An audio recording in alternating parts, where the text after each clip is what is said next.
খুঁজে পাচ্ছি না। সার দাও, টেস্টি হবে তো আজকে। এই গুঁড়োটা না দেবে না, ভাল লাগে না। হয়নি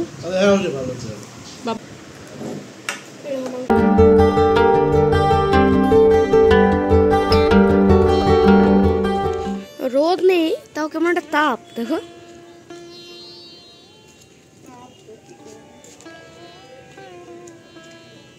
বৃষ্টি পড়ছে, বৃষ্টি পড়তেই আছে, একবার পড়ছে কালকে স্কুল যাব। এই আজকে বিকেলবেলা বেরোবো। হ্যাঁ, আমি 6টার মধ্যে বাড়ি চলে আসবো, ঠিক আছে? হ্যাঁ, মজা কিনবো। নমস্কার সবাইকে, আমি হাজির হয়ে গেছি আমার একগুচ্ছ স্বপ্ন পূরণের স্বপ্ন নিয়ে তোমাদের সামনে। তোমরা সবাই কেমন আছো? আশা করছি ভালো আছো। আমরাও কিন্তু খুব ভালো আছি। আজকে হচ্ছে রবিবার, হ্যাপি সানডে তোমাদের সবাইকে। আর এখন ঘুরিতে ওই 10টা মতো বেজে গেছে, জানো তো। আজকে ঘুম থেকে উঠতে দেরি হয়ে গেছে। আজকে তো রবিবার, তো চন্দন বাড়িতে রয়েছে। আর চন্দন বাড়ি যেদিন থাকে না, সেদিন আমার জানি না কেন অনেকটা দেরি হয়ে যায়।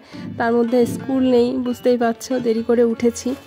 উঠে তারপর হচ্ছে ঘর ঝাড় দিয়েছি। বাসি কাজ যেগুলো থাকে, আমার তো বাসনপত্র রাতেই ধুয়ে রাখি, মানে রান্নাঘরের কাজ মোটামুটি গুছিয়েই রাখি রাতে। সকালবেলা রান্নাঘরে আর ঢুকতে হয় না। তবে এই যে ঘর ঝাড় দেওয়া, ঘর মোছা, যদিও আজকে ঘরটা মুছিনি, যেহেতু কালকে মুছেছি, মানে শনিবারে মুছেছি, আর আজকে মুছলাম না, ঘুম থেকে যেহেতু বেলা হয়ে গেছে উঠতে উঠতে, তো সেই জন্য ঘর ঝাড় দিয়েছি। তারপর হচ্ছে বিছনা তোলা থাকে, টুকটাক অনেক রকমেরই কাজ সকালবেলা, তো সেগুলো সেরে ঠেরে স্নান করে নিয়েছি। স্নান করে এই যে মানে স্নান করার আগে আর কি এতগুলো জামা কাপড় কেচেছি। অনেকগুলোই জামা কাপড় আজকে কাচা হয়েছে, সোনার স্কুল ড্রেস অনেক কিছু নিয়েই কতগুলো। যখন বললে স্কুলে, আমার মা এটা দিয়েছে, আমার বাবা ওটা দিয়েছে। হয়ে যাচ্ছে কেন, হয়ে যাচ্ছে কেন, সেটাই তো বুঝতে পারছি না। সার দাও। কি গাছ এটা? নীলকণ্ঠ। ঝড় হলেই তো উঠে উঠে উপরে যাবে। চলে এসেছি ঘরে, জানো তো। গাছে এখন দেখছি ফুলও অল্প ফুটছে, আবার হচ্ছে গাছগুলো না কেমন হলুদ হলুদ হয়ে গেছে, কেন কে জানে। বর্ষাকালে তো গাছ হচ্ছে সবুজ থাকে, তবে গাছগুলো কেন হলুদ হয়ে যাচ্ছে, হয়তো বা সারের প্রয়োজন বা কিছু। তো দেখা যাক, সার আনতে হবে। তো এই যে ঘরে চলে এসেছি, এসে এই যে এখন পুজোটা দিয়ে নিচ্ছি। পুজো দিয়ে তারপরেই যাব রান্নাঘরে। প্রথমে ভেবেছিলাম যে সকালে বাসি কাজ সেরে তারপরে রান্নার দিকে, মানে রান্নাঘরে গিয়ে সকালের কোনো টিফিন বানিয়ে তারপরে হচ্ছে গিয়ে স্নান আর কি, জামা কাপড় কাচা, স্নান, পুজো এইগুলো দেবো। তারপরে ভাবলাম না, মানে ওয়েদারের অবস্থা খুবই খারাপ, কখন বৃষ্টি নামে কখন রোদ ওঠে। তো সকালে দেখলাম বেশ হালকা হালকা রোদ আছে, বৃষ্টিটা হচ্ছে না, জামা কাপড় কাচার ছিল, সেই জন্য স্নান করেই একেবারে এই যে পুজো দিয়ে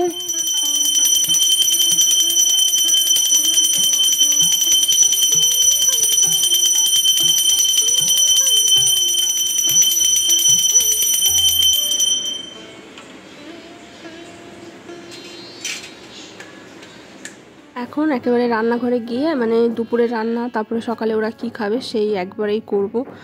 চন্দন দেখলাম ঘুমাচ্ছে, মানে আমি ঘুম থেকে উঠে দেখি ও হচ্ছে ঘুমাচ্ছে, সেই জন্য আরও স্নান পুজোটা করে নিলাম। কে খেতে চাইছিল সিট রুটি?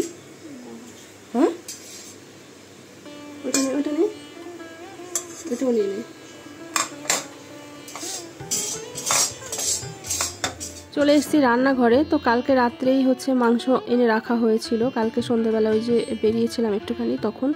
তো কালকে তো কোনো ভিডিও তোমাদের সঙ্গে শেয়ার করা হয়নি। তো রান্নাঘরে এসে আমি হচ্ছে একদিকে ওই যে মাংসের আলুটা ভেজে নিচ্ছি, মানে রান্নাঘরে এসে মাংসের আলু একদিকে কেটেছি, আর একদিকে ওই যে ওরা হচ্ছে বললো যে চালের গুঁড়ো দিয়ে একটু ছিটা রুটি বানিয়ে দাও, সেটা মাংস দিয়ে খাবে। তো মাংস দিয়ে তো খাওয়ার আর দেরি মানে সইল না, ধৈর্য ধরলো না। তো ভেবেছিলাম একটু আলু ভেজে দেবো, তারপরে বললো যে না, আলু আর ভাজতে হবে না, ওই যে মাংসের জন্য যে আলু, সেই আলু দিয়েই খাবে। এমনিতে তো ওরা ভাজা আলু খায়, মাংসের আলু গোটা গোটা নিয়ে শুধু শুধু। তো আজকে নাকি ওই রুটিটা দিয়েই খাবে, নাকি খুব ভালো লাগছে ওইটা দিয়ে। সোনাও খেয়েছে, সোনার বাবাও এই যে খাচ্ছে। তো আমি আবার এদিকে রান্নাটা বসিয়ে দিয়েছি। আমি আর কিছু খাইনি, আমার আর মানে রান্না করতে করতে আর খেতে ইচ্ছা করলো না, সেই জন্য হচ্ছে রেখে দিয়েছি ওখানে। তো মানে খাওয়ার আর মুড হলো না, ভাবলাম যে মাংস হলে মাংস দিয়ে খাবো। তো সেই জন্য ওই যে রুটি কিন্তু একদিকে হচ্ছেই, আর আমি এদিকে আবার মাংসটাও বসিয়ে দিয়েছি।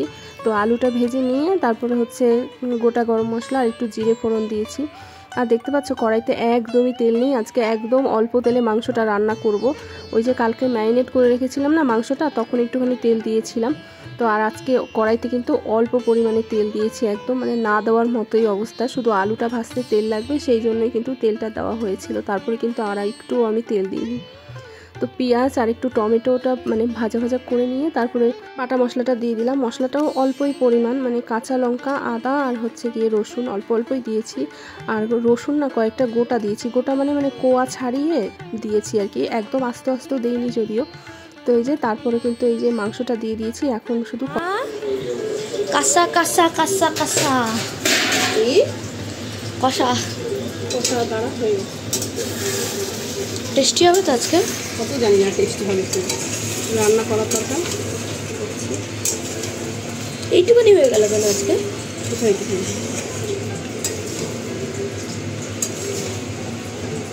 দেবো? ছোটো ছোটো পিসগুলো দিই। হ্যাঁ, মাংসটা আমার কষানো হয়ে গেছে আর আমার বাচ্চাটা চলে এসছে মাংস কষানোর গন্ধে।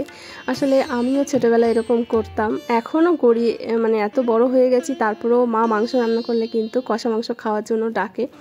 তো আমার সোনাকে ডাকতে হয় না, আমার সোনা ঠিক চলে আসে। আর এই দেখো বাটি নিয়ে চলে এসছে, এবার ও পছন্দ করে করে বলছে যে আমাকে এটা এটা দাও। তো ওকে এই যে এখন মাংসগুলো দিয়ে দিচ্ছি।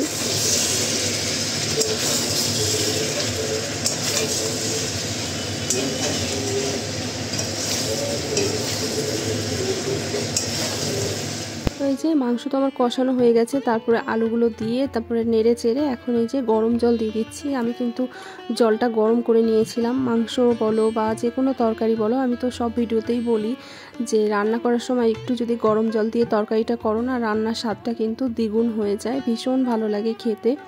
আর এদিকে কিন্তু ভাতটাও বসিয়ে দিয়েছি, মানে রুটি হয়ে গেছে তারপরে ভাত বসিয়ে দিয়েছি। আর দেখো এখানে কিন্তু কয়েকটা রুটি রয়ে গেছে, পরের দিকে না আর আমি ছিটা রুটি বানাইনি, কারণ ছিটা রুটি না মানে দিতে সময় লাগছে। তো সেই জন্য কি করেছি, ওই এমনি গোলা রুটির মতোই ওই যেগুলো হয় না পাটিসাপটা পিঠে, ওরম করে শুধু বানিয়ে রেখে দিয়েছি। আর এইদিকে এই যে বসে বসে টিভি দেখছে আরাম করে আমার ছেলে, আর হচ্ছে মাংস খাচ্ছে। আর এইদিকে কর্মশায় বসে বসে মোবাইল টেপাচ্ছে, ওনার আর কি কাজ, এটাই কাজ। দেখো মাংসটা কি সুন্দর হয়েছে তাই না? আজকে না মাংসে একটু গোলমরিচ গুঁড়ো দিয়েছি, মানে মাংসটা আমি হালকা পাতলা করতে চেয়েছিলাম, তারপরও না হালকা পাতলা হলো না, তবে খুব একটাও স্পাইসি হয়নি। মশলাপাতি মানে দেখতেই পেলে কতটুকু পরিমাণে মশলা দিয়েছি, এখানে 1 কেজি 250 মাংস, মানে 1 কেজি আর 250, তো সেই পরিমাণে কিন্তু আমি মশলা অতটাও দেইনি, অল্প পরিমাণেই মশলা দিয়েছি। তারপরেও হচ্ছে মানে ঝোলটা আর একটু কম মানে বেশি রাখলে ভালো হতো। তো ওই ঘরে গিয়েছিলাম, ওর সাথে গল্প করতে করতে ঝোলটা একটু বেশিই শুকিয়ে গেছে, সেই জন্য একটু গ্রেভিটা থকথকে হয়ে গেছে, যাকে কিছু করার নেই। তো এই যে এখন কিন্তু ভাতটা বেড়ে নিচ্ছি, ভাত হয়ে গেছে। আর দেখো ভাত দিয়ে ধোয়া উঠছে, আর এরকম ধোয়া ওঠা ভাত খেতে না আমার ভীষণ ভালো লাগে গরম গরম, আর তার সঙ্গে মাংসের ঝোল হোক বা যে কোনো তরকারি হোক, মানে একটু মাছ না হলে মাংস না হলে ডিম লাগে আমার, নিরামিষ দিয়ে আমার ঠিক পোষায় না। তো ভাতটা বেড়ে নিয়ে এখন এই যে মাংসটা কড়াইতেই রেখে দেবো, মাংস আর ঢালবো না, কারণ অনেকটা পরিমাণে মাংস তো যেইটুকু খাবো সেইটুকু এই যে একটা বাটিতে তুলে নিচ্ছে, আর বাদবাকিটা কড়াইতেই থাকবে। তো সোনা এখানে রয়েছে, বলছে মানে ওর পছন্দ মতো মাংস খাবে। আর আমার ছেলেটা জানো তো মানে হাড় মাংস খায় না। আমার থালাটাকে পুরো জবন বানিয়ে রেখে দিয়েছে। ভালো হয়নি মাংস? হ্যাঁ ভালো হয়নি? কিছু বলো, ভালো হয়েছে না হয়নি? বাবা কেমন হয়েছে রে? এই লোকটাকে জিজ্ঞাসা করে লাভ নেই।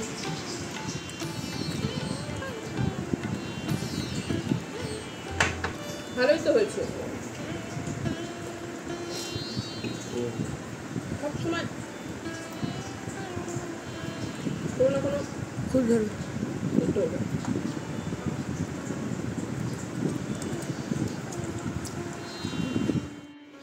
মা, মা বেরিয়ে আসছে, তুমি বেরোবে না? ওকে, কানে দুল পড়ছো, চুল আসবে? হ্যাঁ ঠিক আছে, খারাপ কিন্তু লাগছে না। চলো টাটা টাটা, বাই বাই। এই যে এখন একটুখানি বেরোচ্ছি হচ্ছে সোনার ওই স্কুলের মোজা লাগবে। সোনা তো এতদিন ওই বাড়িতে সাদা মোজা পরেই গেছে, মানে আগের স্কুলের ছিল সাদা মোজা, সেগুলো পরেই গেছে। তবে এবার নাকি বলেছে যে স্কুল থেকে মোজা লাগবে, নাহলে কিন্তু গার্জেন কল করবে। আর ওর স্কুলের মোজা হচ্ছে এই যে স্কাই কালারের, মানে ওর যে শার্টটা, মানে স্কুলের ড্রেস যে শার্টটা সেটার কালারেই মোজাটা। তো এই যে মোজা নিয়ে চলে এসেছি। আর আরও হচ্ছে বেরিয়েছিলাম একটুখানি মুড়ি আনতে, মুড়িটা শেষ হয়ে গেছে। আর আমার আজকে মানে কি বলবো, মাথার মধ্যে যে কি উঠেছে।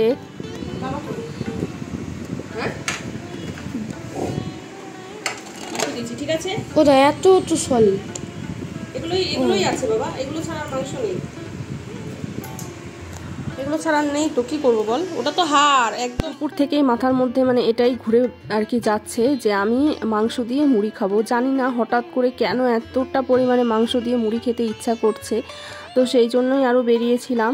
মোজাটা কালকে স্কুল থেকেও কিনে দিতে পারতাম, তবে ওই যে আমার হচ্ছে মুড়ি দিয়ে মাংস খেতে ইচ্ছা করছে, মানে না খেলে আমি মরেই যাব এরকম একটা ব্যাপার। তো সেই জন্যই মুড়িটা আনতে গিয়েছিলাম।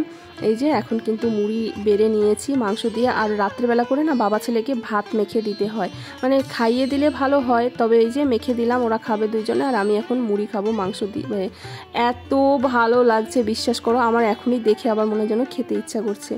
তো যাই হোক, তোমরা কারা কারা মুড়ি দিয়ে খেতে ভালোবাসো অবশ্যই কমেন্টে জানিও। আর আমরা খেতে থাকি, তোমরা ভিডিওটা দেখে জানাও কেমন লাগলো। ভালো লাগলে লাইক কমেন্ট শেয়ার করে দিও। ফিরে আসছি নতুন একটা ভিডিওর সাথে, ততক্ষণে তোমরা সবাই ভালো থেকো।